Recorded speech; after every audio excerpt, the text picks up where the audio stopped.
अध्यक्ष महोदय, तो मांडला असं समजावं माझी विनंती आहे। विदर्भ, मराठवाडा, उर्वरित महाराष्ट्राच्या अविकसित भागाचा झपाट्याने विकास होण्याच्या संदर्भामध्ये करावयाच्या उपाययोजना याबाबत आम्ही सगळ्या विरोधी पक्षांनी एकत्र येऊन 293 नियम अन्वये दिलेल्या चर्चेच्या प्रस्तावावर मी माझे विचार मांडण्याच्या करता उभा आहे। अध्यक्ष महोदय, जरी खरं असलं तरी मला आता इथं उपमुख्यमंत्री सुदैवाने सभागृहात आहे, मला एक गोष्ट त्यांच्या लक्षात आणून द्यायची। मला हे जी जाणीव आहे की तो विषय तसा संपलेला आहे, परंतु आम्हाला त्यावेळेस त्या विषयाच्या बद्दल बोलता आलं नाही। आणि उपमुख्यमंत्री महोदय, आपण जे काही हे सरकार आलं, जून मध्ये आलं, नंतर तुम्हाला पावसाळी अधिवेशन मिळालं, त्याच्यामध्ये तुम्ही पुरवणी मागण्या घेतल्या, त्याच्यानंतर हिवाळी अधिवेशन आलं, त्या हिवाळी अधिवेशनाच्या निमित्तानं आपण पुरवणी मागण्या घेतल्या। आपण हे सगळं करत असताना खरं तर उद्धव ठाकरे साहेब मुख्यमंत्री असताना तुम्ही विरोधी पक्ष नेते होता आणि त्यावेळेस सगळ्या सभागृहातल्या सदस्यांना व्यवस्थितपणे सोप्या भाषेमध्ये अर्थसंकल्प समजावून सांगण्याचं पुस्तकाचं प्रकाशन तुम्ही त्यावेळेस करून घेतलं, त्याला मी पण हजर होतो। परंतु मी आपली विरोधी पक्ष नेता या नात्याने बरीच भाषणं त्या ठिकाणी ऐकली आणि ही सगळी भाषणं ऐकत असताना, अर्थसंकल्प मांडत असताना काय तरतुदी केल्या पाहिजेत, कशा पद्धतीनं केल्या पाहिजेत, तातडीनं कामाच्या पुरवणी मागण्या कुठल्या घेतल्या पाहिजेत, असं तुम्ही नेहमी मांडलं। परंतु उपमुख्यमंत्री महोदय, आपण ह्या राज्याचे पहिल्यांदाच अर्थमंत्री झाला आणि अर्थमंत्री झाल्यानंतर आपण जवळपास 52,327 कोटीच्या विक्रमी पुरवणी मागण्या, गेल्या 10 वर्षाच्या इतिहासामध्ये कुठल्या पुरवणी मागण्या इतक्या मोठ्या नव्हत्या। एवढ्या प्रचंड पुरवणी मागण्या तुम्ही सभागृहासमोर मांडण्या आणि सतत तुम्ही राज्याला सांगत असता, तुमच्या पक्षाला सांगत असता, तुमच्या विधानसभेच्या सदस्यांना सांगत असता की आर्थिक शिस्त पाळली पाहिजे, आर्थिक शिस्त कोलमडून देता कामा नये। त्याच्यामध्ये अर्थमंत्री म्हणून आर्थिक शिस्त आपण मोडलेलीच आहे ह्याच्यामध्ये, आणि इतिहासात तर विक्रमी रकमेची पुरवणी मागणी आपण त्या ठिकाणी मांडली। आपण एक गोष्ट लक्षात घ्या, कारण यावेळेसचा अर्थसंकल्प आता मार्च एंड झाल्यानंतर ते वर्ष संपेल। मला अर्थसंकल्प मांडण्याची संधी मिळाली होती, पहिली पुरवणी तुम्ही मांडली, दुसरी मांडली, आता तिसरी पण कदाचित तुम्ही मांडाल। परंतु पहिली 25,000ची, दुसरी 52,000ची, राज्याचा मूळ अर्थसंकल्प 5,60,000 कोटीचा, म्हणजे पाऊण 75 लाख, त्या 75,000 कोटी रुपयाच्या पुरवणी मागण्या, आणि शेवटची पुरवणी मागणी आल्यानंतर अध्यक्ष महोदय हा आकडा 1,00,000 कोटीला जाईल। 1,00,000 कोटी कसं ते अर्थसंकल्पाचं गणित जमणार आहे आणि कुठं कसा कट लागणार आहे, काय होणार आहे, कशी कामं होणार आहे। 20% निधी पुरवणी मागणीद्वारे हे सरकार मंजूर करून घेणार असेल तर अध्यक्ष महोदय, एक गोष्ट महाराष्ट्राने लक्षात घेतली पाहिजे, 15,856 कोटी रुपयाची मागणी ही भांडवली खर्चासाठी आहे आणि 36,000 कोटीची मागणी 52,000 मधली उपमुख्यमंत्री महोदय ही निव्वळ खर्चासाठी होती। निव्वळ 40 आमदारांना सांभाळायचं, त्यांना नाराज करायचं नाही, त्यांना मदत करायची। हे पहिले ते तुमचे काढून घेतले आणि ते संपवलेत, आता हे यांच्या काळात मंजूर झालेले। त्याच्यामध्ये पहिल्याला सगळी स्थगिती दिली, ते सगळं झालेलं आहे। अध्यक्ष महोदय, आपल्याला उपमुख्यमंत्र्यांच्या गोष्ट लक्षात येत असेल की अर्थसंकल्प मांडल्यानंतरच्या काळात अत्यंत तातडीच्या अशा प्रकारच्या योजनांच्या करता किंवा प्रकल्पाच्या करता निधीची आवश्यकता असेल तरच अर्थसंकल्पाची ज्याची तरतूद केलेली नसते त्याकरता आपण पुरवणी मागण्या मांडतो आणि त्या मंजूर करून घेतो। परंतु ह्या सगळ्या वित्तीय शिस्तीला हरताळ पाचण्याचं काम आपण केलंय। उपमुख्यमंत्री महोदय, सध्या गेले 6 महिने मी बघतोय राज्याच्या मुख्यमंत्र्यांना कुठल्याही घोषणा करण्याचा अधिकार आहे, त्याबद्दल दुमत असायचं काही कारण नाही। परंतु सहसा कोणी मुख्यमंत्री असले तर अर्थमंत्र्यांशी चर्चा विनिमय करतात, वित्त विभाग असेल, नियोजन विभाग असेल, की कुठली घोषणा केली तर ती मला प्रत्यक्षात कृतीमध्ये आणता येईल, त्याला मला आर्थिक तरतूद करता येईल, ह्याबद्दलचा साधारण साधक बाधक विचार त्या ठिकाणी केला जातो. परंतु गेल्या 6 महिन्यामध्ये काही आपल्या मंत्रिमंडळातले मंत्री आणि मुख्यमंत्र्यांनी पण केलेल्या घोषणा खरंच तुमच्या सद्विवेक बुद्धीला स्मरून सांगा की अजित पवार तुम्ही काही म्हटला तर मी कुणाच्या बापाचं ऐकणार नाही. परवाच ऐकलंय मी तुमच्या बापाचं कुणाचं ऐकणार नाही काल. आणि मी सगळ्याच्या सगळ्या ह्या योजना ह्या वर्ष अखेर पूर्ण करून देणार. हे मला जेवढ्या घोषणा झाल्या तेवढं सांगा, मी म्हणेल ते तुमचं ऐकेल. मला माहिती आहे की तुम्ही हे करूच शकत नाही, तुमच्याही अंतर्मनाला ते चांगलं माहिती आहे, फक्त तुम्ही बोलून दाखवत नाही. त्याच्यामध्ये काही विचारलं तर तुमची नेहमीची स्माईल तुम्ही करता आणि त्या ठिकाणी वेळ मारून नेता किंवा फार तर असे हात जोडता की कुणाला काय समजायचं ते समजा. अशा पद्धतीनं तुमचं कामकाज चाललेलं आहे. परंतु अध्यक्ष महोदय, यावेळेस आपण जर बघितलं तर मुख्यमंत्री कोणत्या नियमामध्ये आपण नगर विकास खात्याला जवळपास 8,945 कोटी म्हणजे 9,000 कोटीचा निधी दिला. ठीक आहे, मुख्यमंत्र्यांचं डिपार्टमेंट आहे, निधी दिला पाहिजे, त्याबद्दल दुमत नाही. पण त्याच्यातला 4,510 कोटी ठोक तरतूद. आमचे जयंतराव नाहीये ते ठोक आकडा कुठनं त्यांनी काढला नाव आणि त्या ठोकनी सगळी ठोकाठोकीच चालवली. नाही जयंतरावांनी काढला, जयंत पाटलांनी. मी सांगतो ना, वळसे पाटील तर एवढं नियमाने चालणार ते काढूच शकत नाही ठोक आकडा. आणि त्या ठोक मध्ये 4,500 कोटीची ठोक तरतूद. उपमुख्यमंत्री महोदय, नाही हे बरोबर आहे का? एवढी मोठी तरतूद जर अशा पद्धतीनं असेल, आता वेगवेगळ्या लोकांना सांगितलं जाईल, चल ठोक तू इकडे ये तुला असं करतो, चल तू तिकडे ये तुला तसं करतो. हे आपल्या राज्यामध्ये कधी? चव्हाण साहेब मुख्यमंत्री झाले, ठीक आहे, राजकारण आपण सगळे राजकारण करणारीच मांडळे, आपण काही साधू संत कोणी नाहीये. त्याच्यामुळे प्रत्येकाला सरकार स्थापन करायचं असतं. आमचं सरकार आम्ही स्थापन केल्यानंतर हे काही बोलत नव्हते, परंतु गप्प बसून पहिल्या दिवसापासून काम सुरू झालेलं होतं. त्याच्या संदर्भामध्ये त्यांनी ते करताना वेशभूषा बदलून पण ते यायचे आणि ते कुणी सांगितलं ते तुम्हाला माहिती आहे, त्या खोलात मी जात नाही. आणि हे करता करता ते इतके त्यांनी शेवटपर्यंत स्वतःच्या तोंडाला थांबवलं होतं, कुलूप लावलं होतं. परंतु एकदा सगळं झाल्यावर म्हणले, मी ह्याला फोन केला आणि सांगितलं तू तिकडे जा, मी त्याला फोन केला आणि सांगितलं तिकडे जा, तुझं मंत्रिपद देतो, तुला असं करतो, तुला तसं करतो, असं पाठवलं. आणि खुशाल बोलता बोलता तुमच्या इमेजला ते तर अजिबात शोभलेलं नाही. तुम्ही म्हणला ना मी बदला घेतला, बदला. उपमुख्यमंत्री म्हणतात तुमच्या तोंडी बदला, बदला शब्द पटतो का? हे बरोबर नाही. काय झालं असू द्या ना, विदर्भाच्या नेत्यांवर बोलतोय, विदर्भाच्याच बद्दल सांगतोय. दादा मी आता तुमची बाजू घ्यायला लागलो तरी आता बसून बसून चाललंयच का सुरू? नाही विसरलं नाही, मी काही विसरणार नाही. मला सगळं माहिती आहे, सकाळी 8च्या शपथविधीपासून सगळं माहिती आहे. तुम्ही काही फक्त मी बोलणार नाही, आम्हाला दोघांनाच माहिती काय ते. त्याच्यामध्ये मला एवढंच सांगायचंय, मला दादा तुम्ही म्हणताय ते मला मान्य आहे. काय झालं, पुरवणी मागण्याच्या वेळेस मला ही गोष्ट त्यांच्या लक्षात आणून द्यायची होती. त्यांना हे सगळं माहिती आहे आणि मी राज्याचा उपमुख्यमंत्री 2.5 वर्ष होतो. ह्या अर्थसंकल्प ह्या वेळेचा मीच सादर केलेला होता आणि मग हे आकडे थोडंसं राज्यालाही माहिती असावं, त्याच्या संदर्भात काही त्यांच्या वेगळ्या कल्पना असल्या तर त्यांच्या उत्तरातनं उभ्या महाराष्ट्राला त्या समजाव्यात, म्हणून हे सगळं मी सांगण्याचा प्रयत्न करतो. उपमुख्यमंत्री महोदय, तुम्ही ऊर्जा खात्याकरता पण जवळपास काही तरतूद केली, परंतु आपली थकबाकी 75,000 कोटीची, प्रचंड मोठी थकबाकी आहे. एवढी थकबाकी कधी झालेली नव्हती.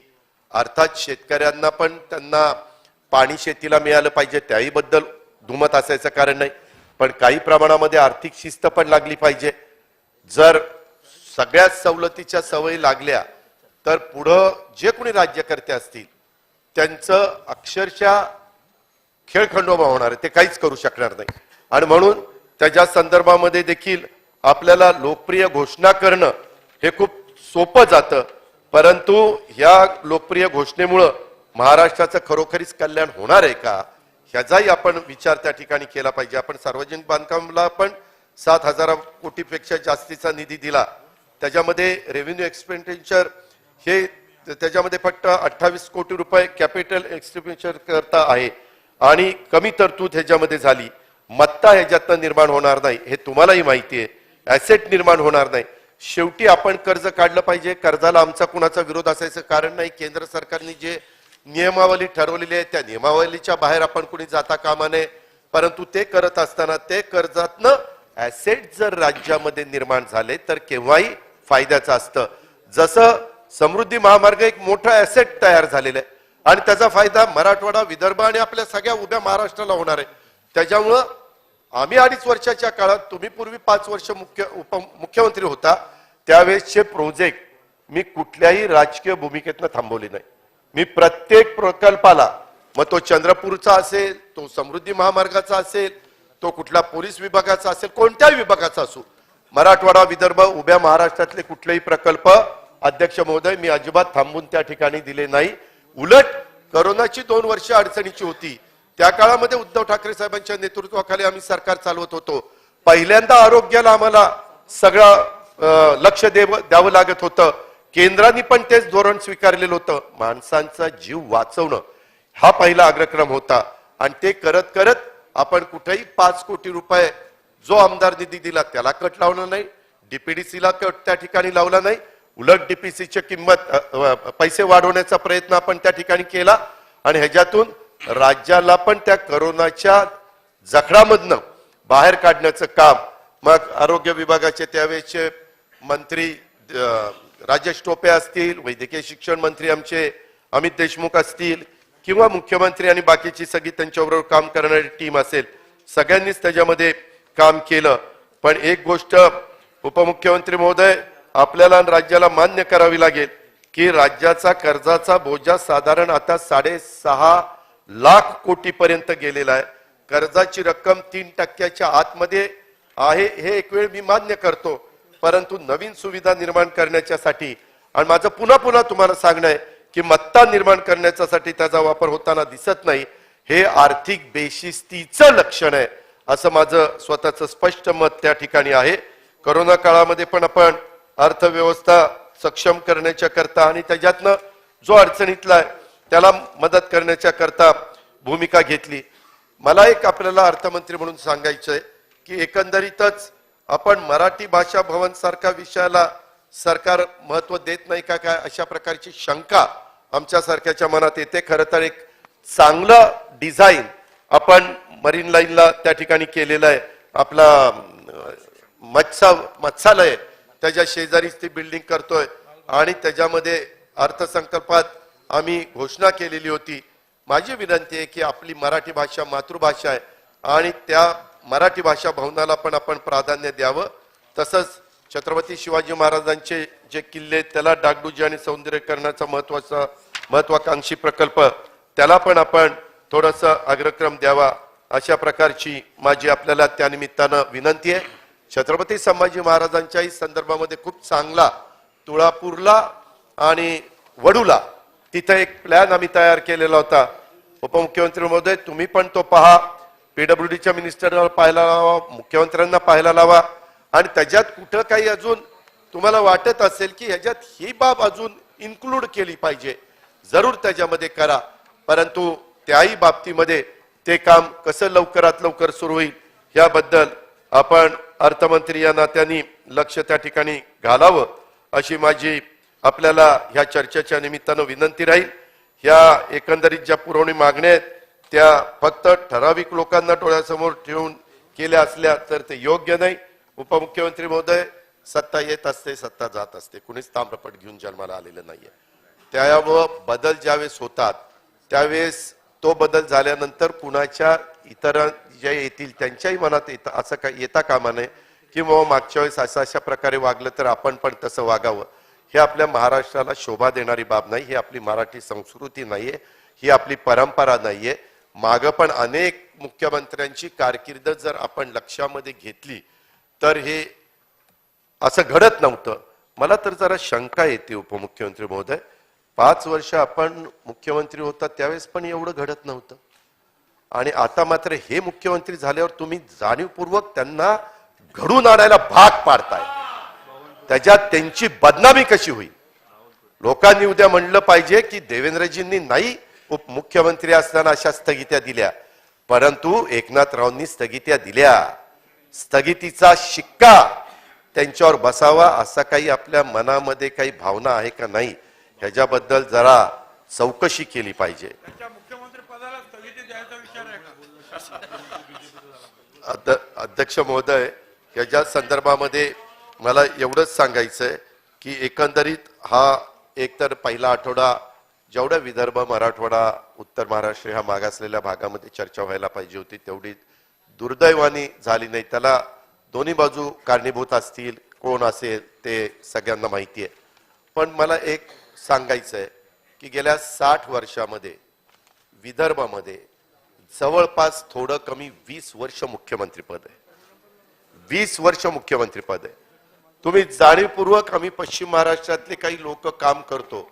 आम्ही कधी आदरणीय पवार साहेबांची आम्हाला शिकवण नाही किंवा उद्धव ठाकरे साहेबांच्या नेतृत्वाखाली काम करत असताना आम्ही कधी तशा प्रकारचा विचार केला नाही.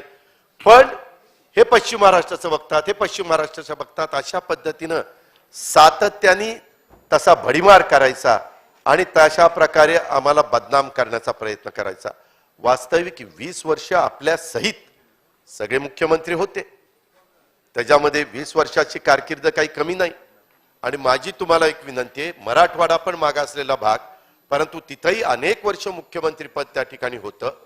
आणि राज्याचा विचार करत असताना जसं आता तुम्ही मगाशी चर्चा करत असताना नळगंगा वैनगंगा नळगंगा जो नदी जोड प्रकल्प आहे आणि त्या प्रकल्पाच्या बद्दल बऱ्याच सभागृहातल्या दोन्ही बाजूच्या सन्माननीय सदस्यांनी काही काही भूमिका मांडली आणि 80-85 हजार कोटीचा प्रकल्प आम्ही करू पाहतोय आणि त्याच्याबद्दल सकारात्मक आपण त्या ठिकाणी बोलला. आता एवढी सगळ्या निधी उभा करणं वगैरे त्याच्यात आमचाही पूर्ण पाठिंबा आहे. वाशिमच्या बद्दल मगाशी सांगत होता तुम्ही, त्यांना विचारा वाशिमच्या लोकप्रतिनिधींना.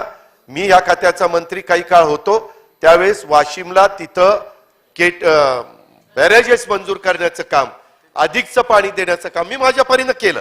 जेवढं माझ्या हातात होतं ते करण्याचा मी मनापासूनचा प्रयत्न केला. मी कुठेही दुजेभाव त्या ठिकाणी ठेवला नाही.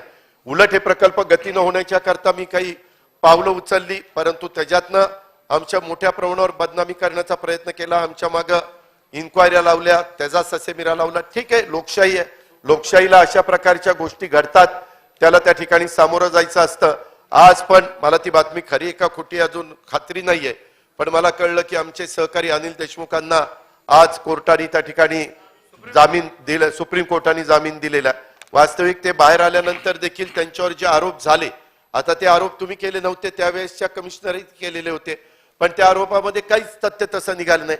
परंतु देवेंद्रजी, अनिल देशमुख साहेब असतील किंवा कुणी भुजबळ साहेब असतील किंवा कुणी त्या ठिकाणी असतील, माझी एवढीच विनंती आहे की प्रत्येकाच्या आयुष्यामध्ये कुठलाही गुन्हा सिद्ध न होता एखाद्याला 6 महिने, वर्ष, 2 वर्ष जेलमध्ये टाकणं हे काही मोगलं आहे का? ही कुठली पद्धत? त्याच्या संदर्भामध्ये शिक्षा झाल्यावर जरूर त्या शिक्षेचा जो काही त्यांनी 1 वर्षाकरता, 5 वर्षाकरता, जन्मठेपे करता काय शिक्षा केलेली असेल ती शिक्षा त्या ठिकाणी व्हावी. परंतु प्रत्येक माणसाच्या आयुष्यातले इतके दिवस त्या ठिकाणी वाया गेले, संपूर्ण फॅमिली डिस्टर्ब होती, सगळं घरदार त्या ठिकाणी डिस्टर्ब होतं. शेवटी जरी कुणी काही आरोप प्रत्यारोप केले असले तरी त्याच्यामध्ये तथ्य असलं तरी आम्ही पण राज्यकर्ते असताना आम्ही कारण नसताना कुणाला मोका लावणं किंवा कुणाला तडीपारचा प्रयत्न करणं किंवा कुणाला तरी अडकवण्याचा प्रयत्न करणं अशाही गोष्टी करू नये. आणि तुम्ही पण आज सत्तेवर आला तर उठसूट सगळीकडे एसआयटी आता अहो आपल्या राज्याला ईडी माहिती होतं, इन्कम टॅक्स माहिती होतं, सीबीआय माहिती होतं, एनआयए माहिती होतं, पण एसआयटी आता नवीनच यांना कळायला लागली. काही झालं की कुणी उठायचं एसआयटी लावा की लगेच इकडनं उत्तर, ठीक आहे हे तपासून घेतो आणि हे योग्य असेल तर मी एसआयटी लावतो. अरे काय लावतो करतो? त्यापेक्षा उभ्या महाराष्ट्रामध्ये महागाई आकाशाला भिडली आहे, बेरोजगारी आहे, तरुणांना त्या ठिकाणी काम नाही, त्याच्यामध्ये अनेक महत्वाचे प्रश्न आहेत. उद्योग त्या ठिकाणी गुंतवणूक झाली पाहिजे, शेतकऱ्यांच्या आत्महत्या वाढलेल्या आहेत, त्याच्याबद्दल काही आमच्यापेक्षा चांगल्या कल्पना तुमच्या मनामध्ये असतील तर त्या राबवा, आम्ही त्याला पाठिंबा देऊ. अलीकडच्या काळामध्ये आपण पीक विम्याच्या करता तुम्ही नेहमी मुख्यमंत्री म्हणून विम्याचं एवढं व्यवस्थितपणे सांगण्याचा प्रयत्न करायचा की विमा उतरवला म्हणजे पैसे मिळालेच पाहिजे असं नाही. तुम्ही अनेक उदाहरण त्या ठिकाणी द्यायचा. परंतु तसं जरी खरं असलं तरी साधारण आपल्या राज्यातल्या शेतकऱ्यांची अशा प्रकारची मानसिकता असते की पीक विमा उतरवल्यानंतर आम्हाला पैसे मिळाले पाहिजे. आज पीक विम्याच्या निमित्तानं 75 रुपये, 100 रुपये, 150 रुपये, आता तुमच्यातल्या काही सहकारी मित्रांनी जाहीर केलं की 1000चा तरी चेक मिळाला पाहिजे. उपमुख्यमंत्री महोदय, 1000 पण फार काही रक्कम मोठी नाही. हजारो कोटीचा पीक विमा उतरवायचा आणि आज शेतकऱ्यांच्या जे मतदारसंघ म्हणजे ज्यांच्या मतदारसंघामध्ये शेतकरी राहतात त्यांच्या भागात जर विचारलं तर आज शेतकऱ्यांच्या मध्ये फार अवस्था वाईट आहे आणि ते अतिशय नाउमेद झालेले आहेत, नाराज झालेले आहेत.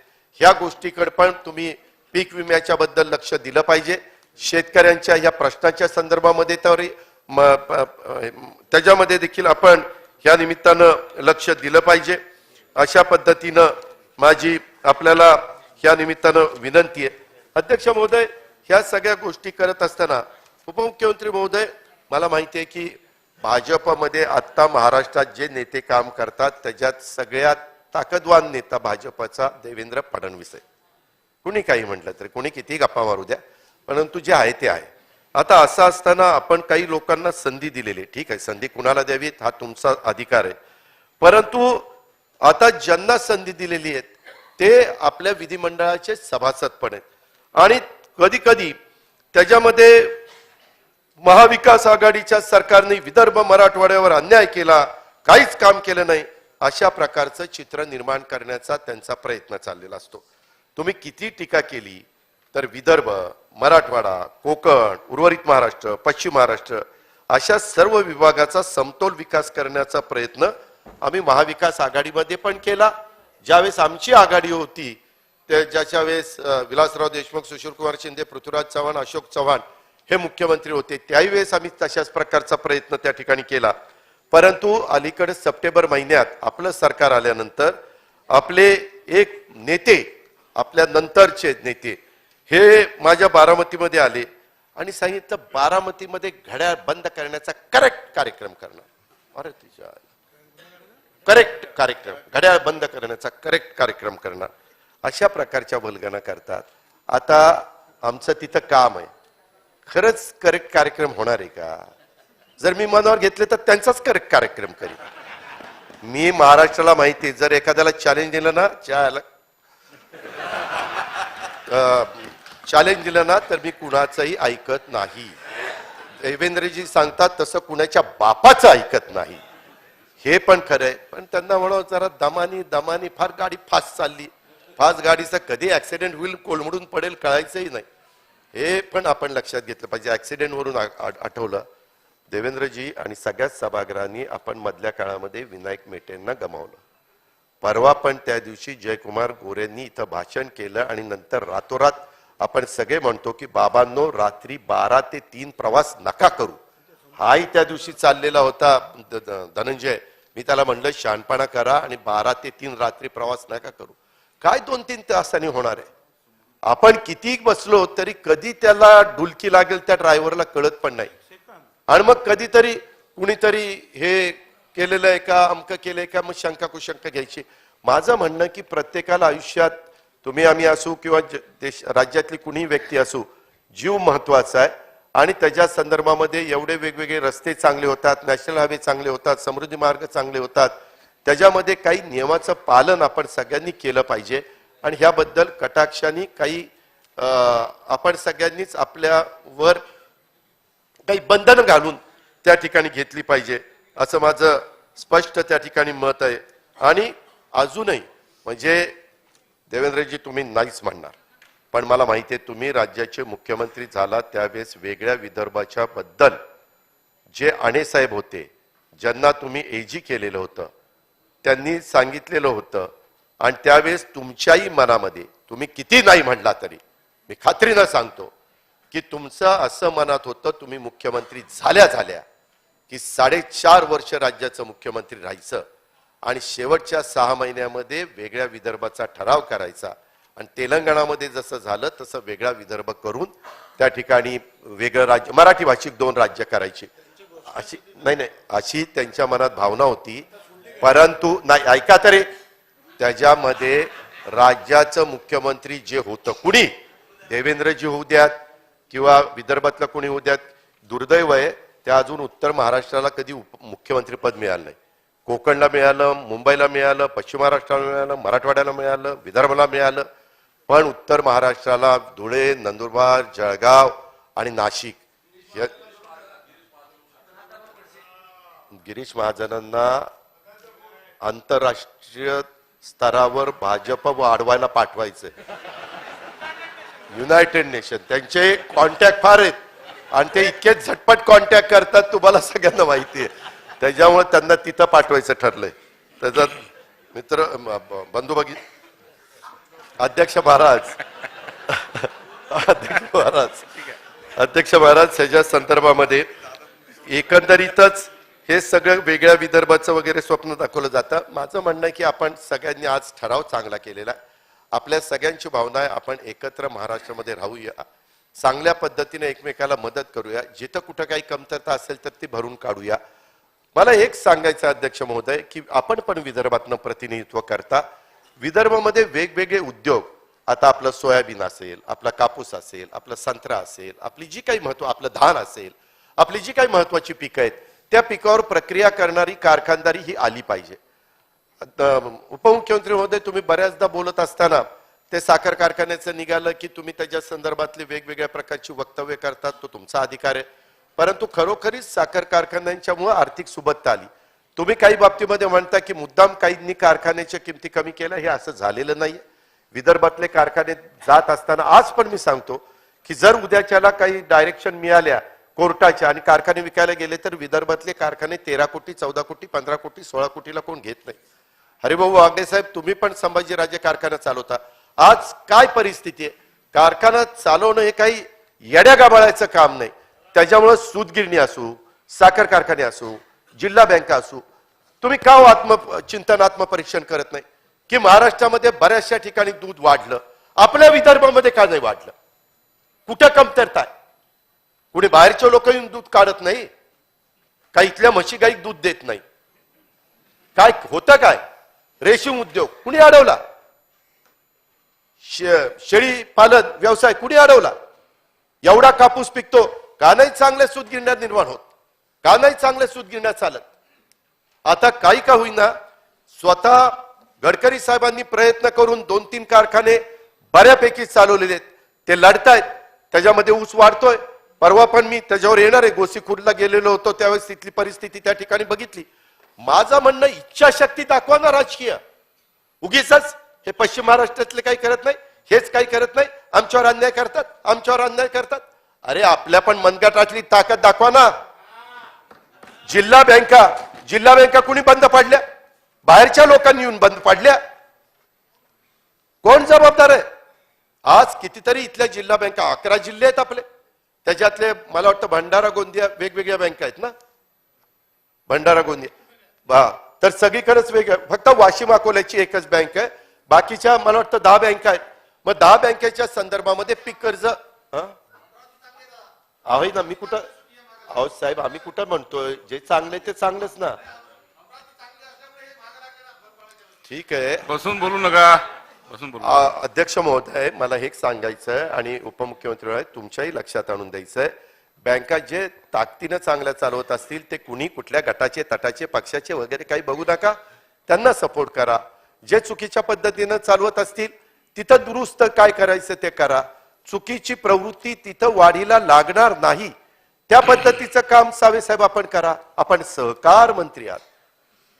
पूर्वी विनायकराव पाटलांनी सहकार मंत्रीपद फार चांगलं भूषवलं होतं, स्वर्गीय विनायकराव पाटील औरंगाबादचे. परंतु अजून तुम्ही 6 महिन्यात त्या खात्यात रुळलाच नाही. काही तुमच्याकडे काम आणलं? देवेंद्रजींना विचारतो, अरे देवेंद्रजींच्याकडे 6 खाती आहेत ना बाबा, अजून तुमच्या खात्याचा भार त्यांच्या डोक्यावर कशाला टाकताय? एक तर 6 पालकमंत्री पद त्यांच्याकडे आहे, ते कर्तृत्व नाही. परंतु त्यांनी 6 पालकमंत्री वेगळे नेमले तर काम जास्त होणार नाही.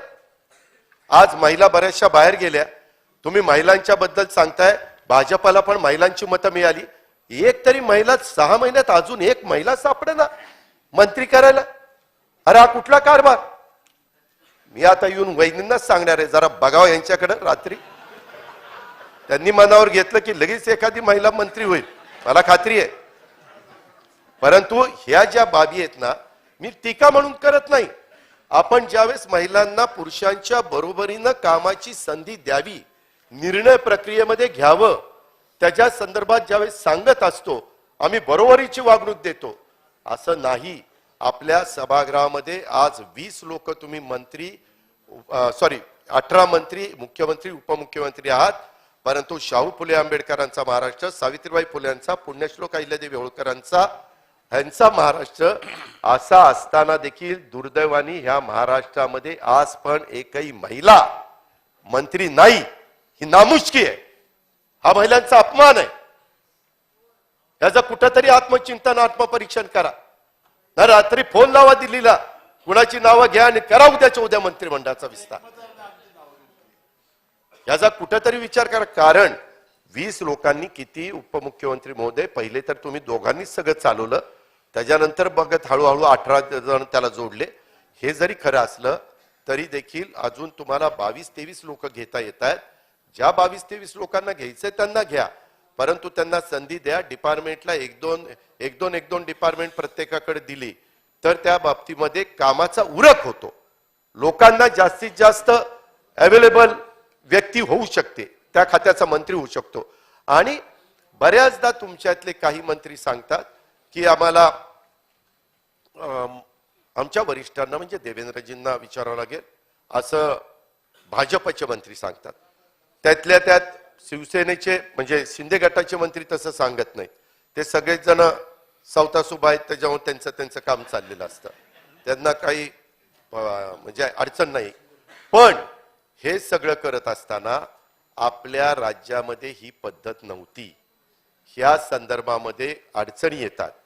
जे सार्वजनिक काम त्या राज्याच्या हिताचं असेल, वैयक्तिक कुणाच्या फायद्याचं नसेल आणि त्या भागाचा त्याच्यातनं फायदा होत असेल, तर असली कामं करण्याच्या करता ही सतत आडमुठेपणाची भूमिका घेणं हे बरोबर नाही.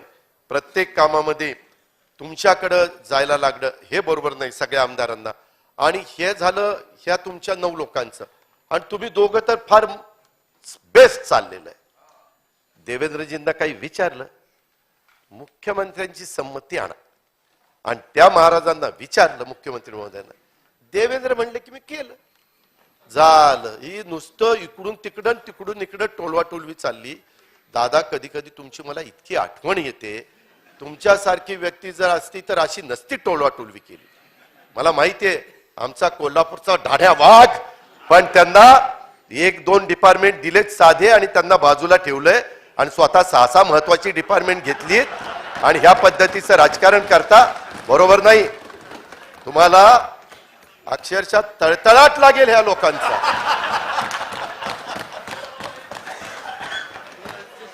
अध्यक्ष महोदय, त्याच्या संदर्भामध्ये माझी एवढीच विनंती आहे, ह्याच्यातला काही गमतीचा भाग बाजूला ठेवा, परंतु खरोखरीच आपल्याला मराठवाडा विदर्भाचा विकास करत असताना आपल्याला कुठल्या आणखीन नवीन योजना राबवल्यानंतर इथल्या तरुणांना रोजगार मिळेल. इथल्या आता तर आपण उपमुख्यमंत्री महोदय संत्र्यावर प्रक्रिया करणारी, मी 91-92 ला सुधाकर नाईकांच्या मंत्रिमंडळामध्ये फलोत्पादन, कृषी आणि ऊर्जा राज्यमंत्री होतो. त्यावेळेसचा एक मोर्शी वरुडचा प्रकल्प होता. उपमुख्यमंत्री महोदय, तेव्हापासून 30 वर्ष झाली आपले वेगवेगळे प्रकल्प चालले. अजूनही संत्र्यावर प्रक्रिया करणारे अध्यक्ष महोदय चांगलं कुठलंही युनिट सुरू झालेलं नाही. माझं म्हणणं, द्या ना भाग भांडवल. तुम्हाला सोयीचं असलं की कसं त्यावेळेस अभिमन्यू पवार साहेबांच्या मतदारसंघामध्ये कारखान्याला भाग भांडवल दिलं, त्याच्यानंतर आमच्या शंभूराज देसाईंना 1250चा कारखाना वाढवायला भाग भांडवल दिलं. का तर तिथं विकास झाला पाहिजे. आणि बाकी काय भाकास करावं का काय? इतर ठिकाणी नको द्यायला. फक्त त्यांनाच एक दिलं शिंदे गटाचं, एक दिलं भाजपचं. चांगलं वाटून चाललंय. आणि सांगितलं साहेबांना, साहेब ह्याच्यात बाकीच्यांचे पण असे 9-10 कारखाने आहेत, मी तुम्हाला सभागृहाच्या निमित्तानं सांगतो. मग तेही कारखाने कुठल्या गटाचे, तटाचे, पक्षाचे काही बघू नका. 1250चा कारखाना इथून पुढे राज्यामध्ये चालूच शकत नाही, फायद्यात येऊच शकत नाही. त्याच्यापेक्षा मग ते 2500च्या 3500चे जे काही करायचे ते करा, त्यांना भाग भांडवल द्या, त्यांना मदत करा, तिथल्या शेतकऱ्यांना मदत होईल, तिथल्या बाकीच्या सगळ्यांना सहकार्य होईल. असा दुजेपणा का करताय? त्याच पद्धतीनं आपण आता बऱ्याचदा डाओसला जातात, परदेशात जाता, तुमच्या सगळ्या इंटरनॅशनल लोकांच्या खूप चांगल्या ओळखी आहेत, संबंध आहेत, तुमचे तर खूप वेगवेगळे संबंध आहेत. त्या संबंधाचा वापर करा, चांगलं आहे, ते सगळ्याला जमतं अशातला भाग नाही. परंतु त्याचा वापर करून आपल्या विदर्भामध्ये खऱ्या अर्थाने इथले शेतकरी आत्महत्येपासून परावृत्त होतील, त्यांच्या मनामध्ये ती भावना शिवली पण जाणार नाही. अशा पद्धतीच्या काही गोष्टी करा ना, ते आहे ना तुमच्या हातात, सगळे डिपार्टमेंट तुमच्याकडेच त्या बाबतीमध्ये. त्या संदर्भात विदर्भामध्ये भरीव तरतूद आम्ही महाविकास आघाडीच्या सरकारच्या काळामध्ये केलेलीच होती, तिथं कुठेही आम्ही कमी पडलो नाही. नागपूरची मेट्रो झाली. उपमुख्यमंत्री महोदय, मी सहज माहिती घेतली, कारण ह्यावेळेस शनिवार रविवार मी इथंच होतो, वेगवेगळ्या ठिकाणी जात होतो, तर त्याच्यामध्ये केंद्राचा पैसा निम्मा, राज्याचा पैसा निम्मा, अशा पद्धतीचा तो प्रोजेक्ट आहे, काही वित्तीय संस्थेचा. पण चालवत असताना जो तोटा होणार आहे तो नोटा एकट्या महाराष्ट्र सरकारने सहन करायचा, त्याच्यात केंद्र सरकार नाही. आणि सध्या काही वर्ष 50-60 कोटी रुपयाचा तोटा होण्याची शक्यता नाकारता येत नाही. आता माणसं वाढतायत, म्हणजे लोकांना आवड निर्माण होतीये, ती एक चांगली बाब आहे. उद्याच्याला तोही प्रोजेक्ट उत्तम चालावा. पुण्याचं, ठाण्याचं, मुंबईचं, पिंपरी चिंचवडचं जी मोठी मोठी शहर आहेत तिथं पण मेट्रो ही लवकरात लवकर त्या ठिकाणी पूर्णत्वाला जावी, अशाही बद्दल आमचं सगळ्यांचं म्हणणं आहे. पण मी अतिशय अधिकारवाणीनं सांगेन की विदर्भाला भरीव तरतूद करण्याचं काम उद्धव ठाकरे साहेबांच्या नेतृत्वाखाली आम्ही सगळ्यांनी ह्या निमित्तानं केलं. आपण पण करा, आम्हाला कधी त्याच्यामध्ये वेगळी भावना आमच्या मनामध्ये येणार नाही. परंतु एकंदरीत संत्रा प्रक्रिया प्रकल्प असेल, सायट्रस इस्टेट, ह्याच्याबद्दल मराठवाडा आणि आसपासच्या भागातील मोसंबी पिकाची गुणवत्ता आणि उत्पादकता वाढवण्याच्या करता आपण स्थापन करण्याचा निर्णय आपण घेतलेला आहे, त्याला प्रोत्साहन देण्याचा प्रयत्न करा. रेशीम उद्योग हा मराठवाडा विदर्भाला वरदान ठरणार आहे, तिथं अंडीपुंज निर्मिती केंद्र आणि सोयी सुविधा देण्याचा प्रयत्न आपण करा. गोसीखुर्दच्या बाबतीमध्ये उपमुख्यमंत्री महोदय, मी स्वतः गेलो होतो. एक गोष्ट तुम्हाला फार प्रकर्षाने तिथं करावी लागेल. काय झालंय, त्या भागामध्ये हा सगळा प्रकल्प होत असताना तिथं खूप मोठ्या प्रमाणावर जलपर्णी आली. माझ्याबरोबर सन्माननीय सदस्य सुनील भुसारा आणि काही आजी माजी आमदार होते. तिथं मी स्वतः बघितलं, जलपर्णी आली आणि ते अधिकारी सांगत होते की नागपूर आणि इकडचं सगळं खराब पाणी तिथं जातं. देवेंद्रजी, आपल्या राज्यामध्ये उजनीचं पाणी इतकं खराब आहे की ते मासे देखील तिथलेले खाण्याच्या योग्यतेचे नाही, माणसांना अपायकारक आहे असं बोललं जातंय. त्याच्यामध्ये ते पाणी शेतीला पण कधी कधी अडचणीचं ठरतं. राहुल कुल आहेत का इथं? तुम्ही राहुल कुलला विचारा, त्यांच्याही बॅकवॉटरवर बऱ्याचशा त्या ठिकाणी लिफ्ट आहेत. आणि मग असं असताना जर पाणी खराब होणार असेल, सिवरेज ट्रीटमेंट प्लांट बसवा. हे पाणी तिथं जर खराब झालं तर एवढं चांगलं पाणी खराब झालं तर उद्याच्याला ते तिथल्या आजूबाजूच्या लोकांना प्यायला देणं पण अन्यायकारक होणार आहे. ह्या सगळ्याचा विचार आपण करा. आणि जवळपास आता 100% धरणाचं काम झालंय, परंतु 98,000 हेक्टर एवढं क्षेत्र अजून ओलिताखाली यायचंय. 92,000 हेक्टर त्याच्यामध्ये क्षेत्र ओलिताखाली त्या ठिकाणी यायचंय. परंतु हे सगळं येत असताना कालवे महत्वाचे व्हायचे आहेत. तिथल्या ज्या महत्वाच्या लिफ्ट आहेत 4, त्या लिफ्टचाही खर्च अध्यक्ष महोदय खूप मोठा आहे आणि त्याच्याकरता खूप मोठी वीज लागणार आहे. माझी आपल्याला सूचना आहे की घोडाझरी कालव्याचं 40% काम झालंय, मुख्य कालव्याचं 100% काम, असोला मेंढाचं 75% काम, असे वेगवेगळ्या प्रकारची कामं झाली. परंतु खरोखरीच तिथल्या उपसा सिंचन योजना किंवा मगाशी तुम्ही नळगंगा वैनगंगा प्रकल्पाचं सांगितलं, ह्या चालवायच्या असतील तर आपल्याला सोलरवर गेल्याशिवाय गत्यंतर नाही. नाहीतर एवढ्या मोठ्या म्हणजे काही हजार हॉर्सपॉवरचे पंप तिथं लागणार आहेत. एवढे मोठे पंप चालवायचे म्हटले तर लाईट बिल आपण टेंबू, टाकारी, म्हैसाळ, त्याच्यामध्ये उरबोडी, जिहे काठापूर, जनाई, सिरसाई, विष्णुपुरी, पुरंदर अशा सगळ्या उपसा सिंचन योजनेची जलसंपदा खात्याचा मंत्री या नात्याने माहिती घ्या. आम्ही स्वर्गीय पतंगराव कदम आता नाही आहेत, परंतु ते दुष्काळाच्या निमित्तानं किंवा काही काही वेगळ्या पद्धतीनं जयंतराव पाटील साहेब, स्वर्गीय आर पाटील साहेब असा प्रस्ताव आणायचे आणि आम्ही कॅबिनेटला त्याला मान्यता द्यायचो आणि त्याच्यातनं त्याची विजेची बिलं भरली जायची आणि ती वेळ मारून नेली जायची. पण आपल्याला खऱ्या अर्थाने आर्थिक सुबत्ता, खूप मोठ्या प्रमाणावर हिरवगार सगळं हॉर्टिकल्चर, इतर पिकं नीट होण्याच्या करता ह्याही करता तुम्हाला लक्ष द्यावं लागेल. त्याच्याशिवाय या योजना चालणार नाही. माझ्या माहितीप्रमाणे जतचे 2000 कोटी रुपयाचं तुम्ही जे काम करताय त्याच्यामध्ये तुम्ही सोलरचा प्लांट तिथलं इन्क्लूड केलेला आहे आणि तिथं वीज निर्मिती करून तुम्ही तो प्रकल्प चालवणार. चांगली बाब आहे. आताच एकदाच खर्च होईल, परंतु पुढे कायमचा तो खर्च होणार नाही. अशा पद्धतीनं ह्या गोष्टी होतात. त्याच्यामध्ये अध्यक्ष महोदय, या संदर्भामध्ये काही प्रकल्प हे आपल्या दुर्दैवानी भागातनं दुसरीकडे जात आहेत. आता केंद्र, महाराष्ट्राच्या आणि विदर्भाचा दुजाभाव केला जातोय. राष्ट्रीय खनिकर्म आरोग्य संस्थान हे पूर्वी विदर्भामध्ये होतं.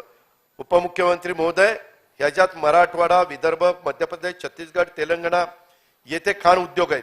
या सर्वांना विदर्भ जवळ पडत होता आणि त्याच्यामुळं हे आपलं संस्था इथंच पाहिजे होती, परंतु ती संस्था बाहेर गेली. खरं तर वाजपेयी साहेबांनी हजारो खाण कामगार आणि परिसरातील जनतेचा आरोग्याचा विचार करून संस्थेसाठी नागपूरचा विचार केला होता.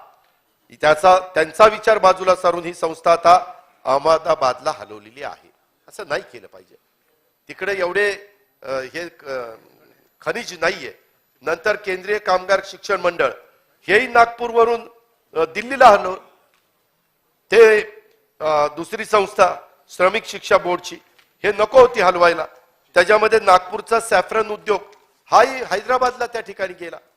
त्याच्या संदर्भ 4 महिन्याच्या मध्ये असे जर प्रकल्प दुसरीकडे गेले, बल्ड ड्रग पार्क किंवा इतर वेग, फॉक्सकॉन, हे ऑरिक सिटी, हे प्रकल्प जर हिमाचल प्रदेश, गुजरात, आंध्र प्रदेश इकडे जर जायला लागले तर कसं आपलं व्हायचं. आपला टाटा एअरबेसचा नागपूरचा प्रकल्प तो बाहेर त्या ठिकाणी गेला. आपण महाराष्ट्राला जर नंबर 1 करायचं म्हटलं तर या संदर्भामध्ये देखील विचार केला पाहिजे. अध्यक्ष महोदय, मला दुसरी गोष्ट आपल्या मार्फत सरकारला सांगायची की काही प्रकल्प आपले विदर्भामध्ये आलेले कामगारांच्या आंदोलनामुळं कामगार आणि उद्योगपती यांच्यामध्ये समन्वयाचं वातावरण देवेंद्रजी राहिलं नाही, म्हणून ते प्रकल्प बंद पडले किंवा दुसरीकडे निघून गेले. हेही आपल्या विदर्भाला अन्यायकारक आहे. आपण नागपूरच्या काही प्रकल्पाचं माहिती घ्या, आपण चंद्रपूरच्या काही प्रकल्पांची माहिती घ्या. बुट्टीबोरीचा प्रकल्प, मिहान, आपण किती दिवस सांगतो मिहान मिहान मिहान मिहान. खरं तर 5 वर्ष आपण मुख्यमंत्री असताना मिहान असं पळायला पाहिजे होतं, परंतु नाही झालं दुर्दैवाने. आमच्याही काळात व्हायला पाहिजे होतं, परंतु आम्ही पण कमी पडलो. म्हणजे मी फक्त तुम्हाला दोष देत नाही, पण तुम्ही पण कमी पडला, आम्ही पण कमी पडलो. आणि ह्याच्यातनं विदर्भाचा काय दोष. विदर्भाने आपल्याला सगळ्यांनाच निवडून दिलेलं आहे, महाराष्ट्रातल्या जनतेने आपल्याला निवडून दिलेलं आहे. त्याच्यामुळं हे जे काही आहे ह्या सरकारच्या काळामध्ये MSME गुंतवणुकीचा नवीन अनुशेष निर्माण झालेला आहे. एकदा आम्ही खरं तर मधल्या काळामध्ये इथं सन्माननीय नाना पटोले, अशोक चव्हाण साहेब वगैरे बाकीचे मान्यवर आहेत, आम्ही जो काही पाठीमागच्या काळामध्ये मंडळ होती अनुशेष भरून काढण्याच्या करता, विदर्भ, मराठवाडा वगैरे वैधानिक मंडळ, त्या मंडळामध्ये थोडंसं आमचं त्यावेळेसचे राज्यपाल महोदय ऐकत नव्हते आमच्या काळातले, आणि त्याच्यामुळं आम्हाला ते आम्ही म्हणायचो की आम्ही सांगू ते सदस्य तिथं नेमा, पण तो अधिकार त्यांचा होता म्हणून आम्ही ते पुढे ढकललं. पण त्याच्या आधीच्या काळामध्ये आम्ही कधी ते पुढे ढकललं नाही. आम्ही त्याच्या विरोधात आहोत अशी अजिबात भावना आपण मनामध्ये त्या ठिकाणी आणू नका. आज वेगवेगळे उद्योग जे आपले जात आहेत किंवा वेगवेगळ्या स्थगित्या ह्या उद्योजकांना दिल्या जात आहेत, ह्याच्याहीमुळं महाराष्ट्राचं अतोनात नुकसान त्या ठिकाणी होतंय. ह्याही गोष्टीचा आपण विचार करावा. माझी तुम्हाला दुसरी एक विनंती आहे, मला माहिती नाही ते शक्य आहे का नाही, कदाचित इथं पोर्ट नसेल म्हणून आहे का, अलीकड कुठल्याही भागातनं कुठल्याही पाईपलाईन मधनं करून समुद्रातनं पण पाईपलाईन केली जाते. रिफायनरीचा उद्योग विदर्भामध्ये एखादा आणता येईल का, त्याच्यामध्ये रिफायनरीचं एखादं युनिट आपल्याला इथं आणता येईल का. आपल्याकडे पण लँड आहे, बाकीच्या सगळ्या गोष्टी आहेत, तर त्याही गोष्टीचा विचार सरकारने इथं करावा अशी माझी सरकारला विनंती आहे. त्याच्यामध्ये चुकीचं संत्र्याचं धोरणामुळं संत्रा उत्पादकांचं पण कंबरडं त्या ठिकाणी मोडलेलं आहे. साधारण आज विदर्भाचं अधिवेशन होत असताना विदर्भात मुख्य फळपीक संत्रा आहे आणि साधारण 1,26,000 हेक्टरवर विदर्भात संत्र्याचे अध्यक्ष महोदय लागवड होते, परंतु 8 ते 10 लाख मेट्रिक टन हे विदर्भाचं उत्पादन साधारणपणे आहे. प्रतिवर्षी अध्यक्ष महोदय 1500 ते 2000 कोटीचा संत्रा निर्यातीचा टर्नओव्हर आहे. बांगलादेशात विदर्भातल्या उत्पादनाच्या 25% संत्र्याची निर्यात होते. साधारण 2 लाख टन संत्रा बांगलादेशात जातो. दररोज 200-300 गाड्या ह्या बॉर्डरवर जातात आणि ते अंतर 1300 किलोमीटर आहे. मेहंदीपूर, बुजाडांगा व बनगाव हे बांगलादेशचे 3 एंट्री पॉइंट आहेत. सुरुवातीला जर ह्याच्यात 33 रुपये असलेला आयात शुल्क 57 रुपयापर्यंत देवेंद्रजी गेलंय, आता ते 63 रुपये झालंय. प्रति किलो ते वाढलंय. निर्यातीमुळे संत्रा उत्पादक शेतकऱ्यांना चांगलं मार्केट मिळालं होतं. आता आयात शुल्क वाढवल्यामुळं 25% बांगलादेशात जाणारी संत्री स्थानिक बाजारपेठेत आले, त्यामुळं भाव गडगडलेले आहेत. याचा आपण साकल्याने विचार करा आणि यातून मार्ग काढण्याच्या करता महाऑरेंज संघटनेच्या पण काही मागण्या आहेत, त्याही मागण्यांचा विचार आपण जरूर त्या ठिकाणी करावा. देवेंद्र भुयारांनी पण एक पत्र दिलं, मी आपल्याला ते माहिती करता देतो. आपल्याला ते योग्य वाटलं तर निश्चितपणे त्याच्यावर कारवाई करावी. कापूस आणि सोयाबीन उत्पादकांना पण सरकारने वाऱ्यावर सोडलं का काय अशी शंका येते. मूळ मागणी त्यांची त्या ठिकाणी होती. सोयाबीन आणि कापसाला भाव मिळवण्यासाठी सोयापेंड डीओसी निर्यातीला केंद्र सरकारने प्रोत्साहन द्यावं. मागील वर्षी आयात केलेल्या 5 लाख मेट्रिक टन सोयापेंडला डिसेंबर पर्यंत दिलेली मुदत वाढ रद्द करावी. सोयापेंड आयात करू नये, उलट 15 लाख मेट्रिक टन सोयाबीन निर्यात करावी. कापसाचे आयात शुल्क पूर्वीप्रमाणे 11% ठेवावं. कापूस आणि सूत निर्यातीला प्रोत्साहन द्यावं. सोयाबीनवर 5% जीएसटी रद्द करावा. आपण जीएसटी काउन्सिलचे सभासद आहात. स्वतः निर्मला सीतारामन ह्या कॅबिनेट मंत्री अर्थमंत्री मधून आपली बैठक घेत असतात.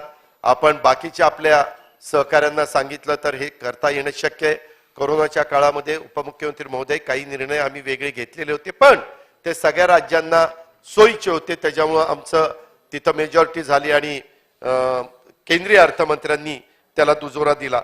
म्हणून ह्याही बाबतीमध्ये आपण लक्ष घालावं आणि त्याच्यातनं हा मार्ग त्या ठिकाणी काढावा अशी पण माझी विनंती आहे. अध्यक्ष महोदय, मला आपल्या मार्फत सरकारची ही गोष्ट आणून द्यायची की माओवादग्रस्त भागात विकास कामांसाठी निधी द्या. नक्षलग्रस्त भागामध्ये आपले पोलीस चांगलं काम करतायत. परवा पण गडचिरोलीला त्यांनी 2 नक्षलवाद्यांना ठार केलं. तिथं खूप मोठ्या प्रमाणावर सगळेच तिथं संदीप पाटील आणि बाकीची टीम उत्तम प्रकारचं काम करते. त्याची माझी या चर्चेच्या निमित्तानं विनंती आहे की माओवादग्रस्त भागातील विकास कामांच्यासाठी केंद्र सरकारने 1200 कोटी रुपये मिळावेत आणि त्याच्यातून त्या विभागामध्ये कामं मार्गी लागावीत. मिलिटरीच्या धर्तीवर हॉस्पिटलची उभारणीसाठी C60 साठी पण त्या ठिकाणी निधी द्यावा. अमितभाई शहांच्या गृहमंत्र्यांच्या अध्यक्षतेखाली माओवादग्रस्त राज्यांच्या मुख्यमंत्र्यांची एक बैठक झालेली होती. त्यामध्ये देखील खरं तर मुख्यमंत्री महोदय, उपमुख्यमंत्री महोदय, माझी तुम्हाला विनंती आहे की बऱ्याचशा मीटिंगला मुख्यमंत्री आणि उपमुख्यमंत्री जाऊ शकतात. मी मुख्यमंत्र्यांच्यावर कुठेतरी माझा गैरविश्वास आहे असं दाखवत नाही, परंतु आपण गृहमंत्री आहात, आपण विदर्भातले आहात आणि आपण पण बरोबर गेला तर ह्या गोष्टी तिथं मांडताना सोयीचं होईल. आणि तुम्ही तिथं मांडताना तुमच्या तोंडून गोष्ट ज्यावेळेस पडेल त्यावेळेस भाजपचा एक आपला कट्टर नेता मुद्दा मांडतोय असं म्हटल्यानंतर आपल्याला जरा मदत होईल असं. अरे मी चांगलं सांगतोय साहेब. गोगावले साहेब, काय आता आपला ते सूट शिवून आणलेला कधी घालायचा? काय त्यांना विचारा. मी तर सांगून ठेवलंय की राज्यपालांना ते गोगावले साहेबांचा शपथविधी असेल, कुठेही मी दुनियेत असलो तरी शपथविधीला जाणार आहे. काय अभिनंदन करतोय? मला तुम्हाला अभिनंदन करायचंय. तर अध्यक्ष महोदय, खूप जणांचे सूट पण वाया चाललेत साहेब. उंदीर बिंदीर लागेल त्याला. त्यांना कळ ना, त्यांच्या घरातले माणसं विचारायला लागली ही कशाला सुटलं, कशाला शिवलंय, कशाला, कधी घालायचं? लग्नात नाही घातलं, आताही घालत नाही, असं होतंय ना. जरा लक्ष द्या. अध्यक्ष महोदय, धान खरेदी आपल्या दृष्टीनं महत्वाची. माझ्याकडनं ते राहून गेलं. धानाच्या बाबतीमध्ये आम्ही आमच्या काळामध्ये बोनस दिला. मी तुम्हाला सगळ्यांना उत्तर देताना सांगितलेलं होतं की बोनसच्या ऐवजी आम्ही काही वेगळा त्याच्या संदर्भातला प्लॅन करतोय आणि त्याच्या संदर्भामध्ये आपण डायरेक्ट ज्यांचं 7/12ला धान आले त्यांच्या अकाउंटलाच पैसे पाठवायचे डीबीटी पद्धतीनं. अशा प्रकारे आम्ही विचार करत होतो. परंतु अध्यक्ष महोदय, गोंदिया आणि भंडारामध्ये धान आहे, तिथं 1,77,00,000 रुपयाचं धान आणि बारदाना गैरव्यवहार समोर आलेला आहे. हे गैरव्यवहार झालेला आहे. आपण तिथले पालकमंत्री आहात, उपमुख्यमंत्री आहात, गृहमंत्री आहात. ते विदर्भात धान खरेदीचा गैरव्यवहार झालेला रिमोट सेन्सिंगच्या माध्यमातून धानाचं क्षेत्र किती आहे वगैरे हे सगळी माहिती घ्या आणि दोषी असणाऱ्यावर त्या ठिकाणी कारवाई करा अशी माझी मागणी आहे. त्याच्यामध्ये तुम्ही स्वतः लिहिलेले भंडारा जिल्ह्यातील धान खरेदी घोटाळ्याची चौकशी करणार देवेंद्र फडणवीस. आपण त्याची अंमलबजावणी लवकर करा. आणि धानाच्या बाबतीमध्ये जर देवेंद्रजी काही जण इथेनॉलचा प्लांट टाकतायत, इथेनॉलला तर खूप चांगल्या प्रकारची सवलत केंद्र सरकारने दिलेली आहे, त्याबद्दल केंद्र सरकारचा आभार, अभिनंदन. तशाच पद्धतीनं तिथं जर आपण प्रक्रिया करणारा अतिशय अत्याधुनिक आणि ऑटोमायझेशन असणारा प्रकल्प उभा केला तर आपलं इतकं धान वाया जातं, सडतं कुचतं, सगळे बोगस प्रकार होतात. तिथं गोडाऊन मध्ये किती असतं काय असतं काही कळत नाही. तर त्याचा उपयोग होईल आणि त्याच्यामुळं आपल्याकडे असणाऱ्या तांदळाला काय आपण करू शकतो ते जर आपण विचार केला तर निश्चितपणे एखादा प्रकल्प तिथं चांगल्या पद्धतीनं होईल. अध्यक्ष महोदय, दुसरी एक गोष्ट मी मध्ये त्यांनाही सांगितलं होतं, मुक्ती संग्राम दिनाच्या साठी दुर्दैवानी आजपर्यंत या सरकारला वेळ देता आलेला नाहीये. 17 सप्टेंबरला मराठवाडा मुक्ती संग्राम दिन होता. त्या लढ्याबद्दल अभिमानाच्या भावना सगळ्यांच्या आहेत. आता त्या दिवशी काही कारणानिमित्त हैदराबादला मुख्यमंत्र्यांना जावं लागलं. आता तो कार्यक्रम 9चा 7ला घ्यावा लागला, हरकत नाही. परंतु आता तरी त्या 8 जिल्हे आणि महाराष्ट्राला पण कळू द्या की मराठवाडा मुक्ती संग्रामाचा जाज्वल्य इतिहास काय आहे तो एकदा त्या निमित्तानं कळला तर आपण 500 कोटी रुपयाची तरतूद त्यावेळेस केलेली होती. मंत्रिमंडळाची उपसमिती नेमलेली होती. राहिलेल्या काळामध्ये देखील या मुक्ती संग्रामाच्या बद्दल थोड्याशा आमच्या मराठवाड्यातल्या लोकांच्या भावना खूप तीव्र आहेत. त्यांना असं वाटतं की मराठवाडा मुक्ती संग्रामाच्या अमृत महोत्सव वर्षानिमित्त सरकारने अनास्था दाखवली. शेवटी कुणी सरकार असेल तर असं करून चालणार नाही. तर त्याबद्दल पण आपण कार्यक्रम घ्या. तिथले जे काही 8 पालकमंत्री आहेत त्यांनाही त्याच्यात इन्व्हॉल्व करा. काही विरोधी पक्षाच्या पण सन्माननीय सदस्यांना त्याच्यात इन्व्हॉल्व करा आणि त्या पद्धतीनं पुढे गेले तर फार बरं होईल. ग्लायफोसेटवर निर्बंध आणताना पेस्ट कंट्रोल ऑपरेटर्स का नेमले जात नाही ही एक अडचणीचं झालेलं आहे उपमुख्यमंत्री महोदय. त्याच्यामध्ये तणनाशक विकले जातात, त्याच्यामध्ये खूप अडचणी निर्माण झालेल्या आहेत. केंद्राने त्याच्यात अधिसूचना काढलेली आहे, परंतु गावागावामध्ये फवारणीसाठी पेस्ट कंट्रोल ऑपरेटर्स नेमण्याची जबाबदारी शेतकऱ्यांची नाहीये आणि शेतकरी दुर्दैवाने ते मारतात आणि ते मृत्युमुखी पडतात. तर त्याच्यामध्ये काय कृषी विभागाला विश्वासात घेऊन मार्ग काढता येईल हे आपण थोडंसं पाहावं अशी माझी आजच्या चर्चेच्या निमित्तानं मागणी आहे. माझी दुसरी एक मागणी आहे, गोंदिया इंदोर आणि गोंदिया हैदराबाद ही विमानसेवा बंद झालेली आहे. वास्तविक आपल्या विदर्भातनं पण देशामध्ये वेगवेगळ्या ठिकाणच्या विमानसेवा चालू असल्या पाहिजेत. त्याच्याशिवाय त्या भागामध्ये मोठे मोठे उद्योगपती गुंतवणूक करण्याच्या करता येणार नाही. आणि गोंदिया सारख्या राज्याच्या टोकाच्या जिल्ह्यात विमानसेवा अत्यंत महत्वाची आहे. विमानसेवेने जिल्हे जोडले जातात, राज्य जोडली जातात, देश जोडले जातात. त्यामुळं स्वतः उपमुख्यमंत्री महोदयांनी यामध्ये देखील लक्ष घालावं अशी माझी विनंती आहे. मध्ये एक उपमुख्यमंत्री महोदय गोंदियाची तिरोडा इथली एक प्रतीक अपंग निवासी कार्यशाळा 100% अनुदानावर होती, व्यवस्थित चाललेली होती. ती 2017ला थेट पुणे जिल्ह्यामध्ये नेली. काय पुणे जिल्ह्यामध्ये भरपूर शाळा, तिथं कशाला न्यायचं होतं? 1,500 किलोमीटर ती शाळा दूर नेली जाते, स्थलांतर केलं जातं. आमचा गडचिरोली, चंद्रपूर, गोंदिया नक्षल प्रभावित भाग, दुर्गम भाग, शिक्षण, रस्ते, दवाखाने सुविधा निर्माण करण्यासाठी अनेक वर्षापासून शासन प्रत्येक प्रयत्न करतं, निधी देतं. परंतु अशा प्रकारच्या शाळा हे बंद करा. उलट तिकडच्या शाळा आणल्या तर आपण एक वेळ कौतुक करू, अभिनंदन करू. पण इथल्याच जर चांगल्या शाळा 100% अनुदानाच्या जात असतील तर हे पण बरोबर नाही.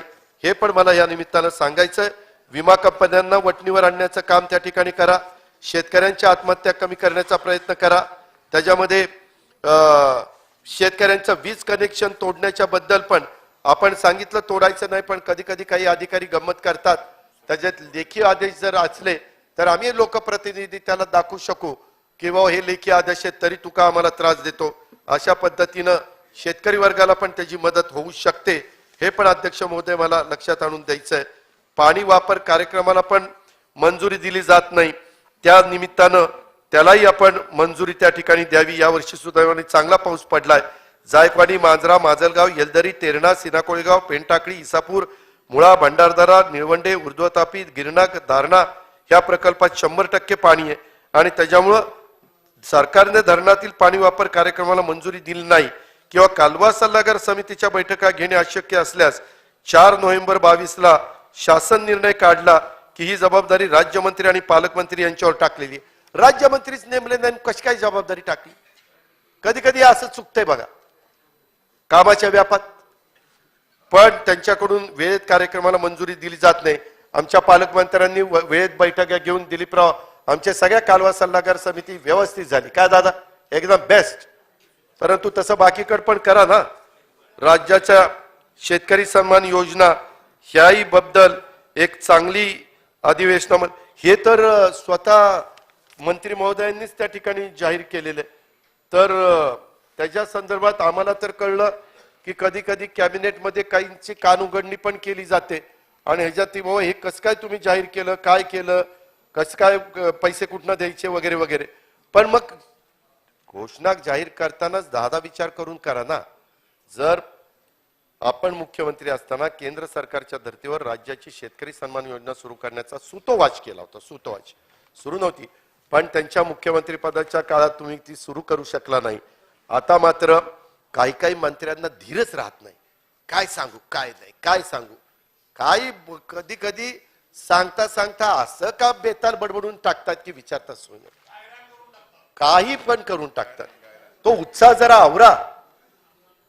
जनता असे म्हणते की ठीक आहे यांच्या चुका होतात, पण देवेंद्र कसं सहन करतायत? त्यांच्या हातात तर सगळं आहे, मग ते का सहन करतात? उद्या ज्याला तुम्ही सांगितलं की काय अहो आमच्याकडनं चुकलं म्हणून तिथं बसला ना, आता दुरुस्त करा. अहो मागच्या काळात चुका झाल्या ते तुमच्या काळात निदर्शनास आलं तर करा ना दुरुस्त. कशाचा शब्द नाही, नाही असं नाही, शब्द फिरवत नाही मी.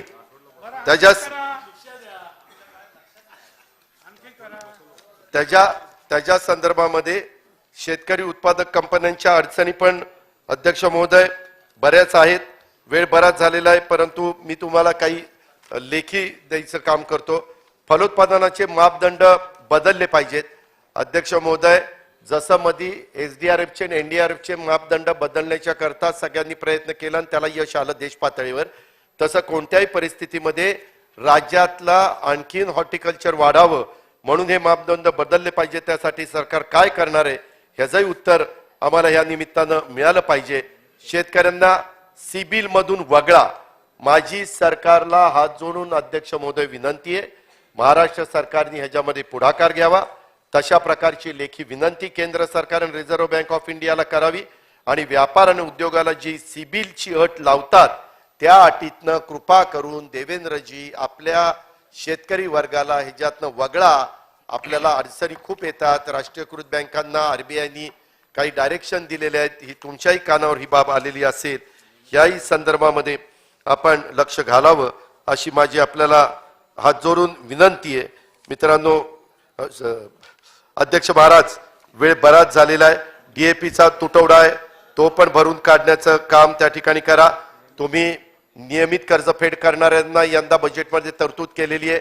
मागा उद्धव ठाकरे साहेबांनीच नागपूरच्या अधिवेशनात डिक्लेअर केलेली योजना आहे, परंतु त्याला निधी आता आमचं सरकार नसल्यामुळे तुम्हालाच द्यावा लागणार.